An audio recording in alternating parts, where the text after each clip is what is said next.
Buenos días, bienvenidos a Entrevista Periodística. Esta mañana tenemos a Alicia Freilich. Ella es licenciada de Letras en la Universidad Central de Venezuela. Es recordada por sus artículos en los principales diarios del país como El Nacional y El Universal. Tiene novelas publicadas como Clapper el Marchante, Colombia al Descubierto y Vieja Verde. Bienvenida. Muchas gracias, buenos días. Es un gusto estar con estudiantes, que es mi profesión original, la de profesora. Muchas gracias por esta entrevista. Empecemos. ¿Cómo logra retratar al personaje en la entrevista? Sobre la marcha. Para llegar al retrato de un personaje tuve que pasar a aprender eso por varias escalas, ¿no? La primera, hay que tener casi una capacidad innata de observación de la persona en sí misma y además a través de sus escritos ir captando su personalidad, así es que se va a hacer un retrato de personalidad. Eso te lo digo porque la democracia, que es el motivo de esta entrevista, no fue de inmediato. Primero estuvo este libro que se llama Entrevistados en Carne y Hueso, que es un libro 2 años anterior a ese, y muchos reportajes previos que no han sido publicados. Yo trabajaba en la revista Resumen que dirigía Olavarría, en paz descanse, y algunas de estas entrevistas fueron ordenadas por la revista, pero algunas fueron que yo les propuse improvisadas, ¿no? Entonces, para llegar a estos personajes, como esto no es periódico, hay que distinguir la entrevista periodística del día al día cuando uno trabaja en una planta de periódico, de la entrevista para un libro, que es una cosa que uno planifica con tiempo, tiene mucho tiempo para prepararla, porque investiga primero este libro. Yo no conocía personalmente a ninguno de estos señores, sino que lo conocía por televisión o como cualquier persona. Entonces hice mi plan de trabajo. ¿Quiénes son los que fundaron la democracia venezolana?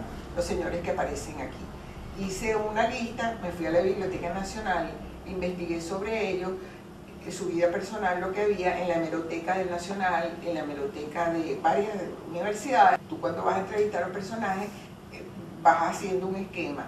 El libro es sobre la democracia en Venezuela. Bueno, tengo que investigar las biografías de esos personajes, sus fotografías y que han publicado y qué se ha publicado sobre ellos. Uno de los rasgos que uno tiene que estudiar en el personaje son sus vicios y sus virtudes. Entre las virtudes de Rómulo era que él era muy perceptivo del humor. Él era humorista hablando y le gustaba el humor. Y cuando Zapata o cualquier caricaturista hacía cosas con él, él se moría de la risa y lo felicitaba, por más duras que fueran. Entonces yo me planteé, bueno, a este señor hay que entrarle con humorismo, porque si yo entro muy seria y muy académica, me va a psiquitrillar. Entonces, desde que llegué, una actuación. ¡Ay, qué divino, qué bien usted, cómo está! No sé cuánto. Toda una actuación, Fíjate, este oficio tiene mucho de actuación, mucho de teatro también cuando uno tiene que entrevistar. Entonces, ahí me lo gané, porque a mí también me gusta mucho el humor, es decir, para mí fue fácil en ese sentido. ¿Cómo logra usted hacer que los entrevistados que evaden las respuestas a preguntas difíciles le contesten? Insistiendo. Cuando evaden, yo insisto. O sea, hay que apretarlos en base a lo que ellos mismos han dicho antes, durante, o sea, no es que tú estás inventando, tú estás haciendo la pregunta en base a una documentación. Y si la puedes llevar mejor, no de memoria. Hoy con internet es más fácil porque te llevas, imprimes la cosa. Estoy hablando de entrevistas para libros, ¿ok?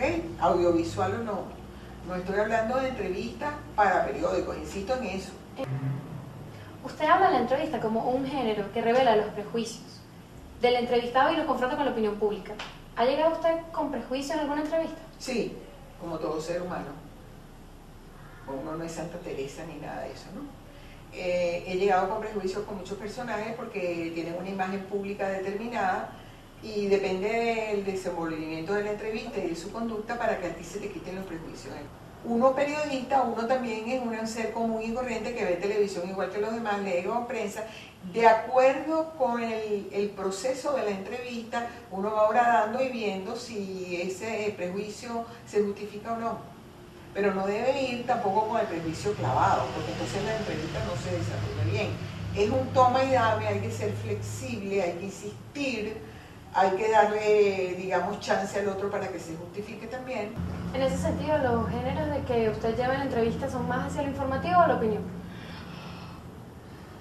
más hacia lo formativo, porque la información la tienes hoy en día inmediatamente, la inmediatez de la información la tienes en la televisión, la tienes en Twitter, la tienes en Facebook, la tienes en todos los medios que te dan la información inmediata. Entonces la entrevista hoy en día, si es para la televisión, si es para audiovisual, busca profundizar, llegar a la raíz de la noticia y darle sustento.